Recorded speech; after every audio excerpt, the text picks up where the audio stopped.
Guys, মমিনের বদলে আমি বলছি, কারণ ও বলতে পারবে না, ও ভুলে যায়। তো সেটা হলো আজকে 10টা 38-এ বাংলাদেশের ঢাকার কাছাকাছি ভূমিকম্প হচ্ছিল গাইস। তো আমি খুব ভয় পেয়েছিলাম। প্রথমে ভেবেছিলাম আমি এই সোফায় বসেছিলাম। তো গাইস, একবার সোফা ভিউ দেখেন। তো আমি ভেবেছিলাম আমার বাবার সোফা নড়েছিল।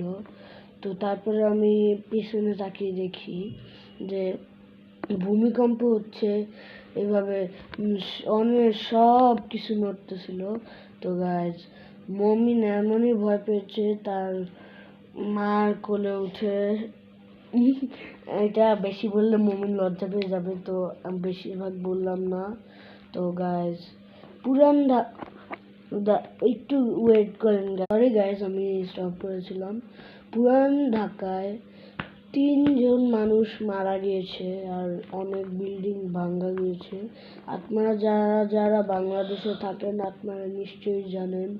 তো এখানেই রাখছি। তো মিস্টার মোমিন বাই বাই বলেন। Bye bye, like comment subscribe করে দিন আর কমেন্ট। আমি খুব ভয় পেয়েছিলাম, কমেন্ট করে বলবেন কে কে ভয় পেয়েছে। সবাই কমেন্ট করবেন, বেশি বেশি করে কমেন্ট করবেন, এ বি সি ডি যা পারেন, ক খ টি দু যা পারেন সব করবেন। মমিন একটু বেশি বলে, লিখবেন VOY, ওকে। তো একটা ভয় পাওয়া ইমোজি দিয়ে দিবেন যদি আপনারা ঢাকায় থেকে থাকে। তো এখানে রাখছি।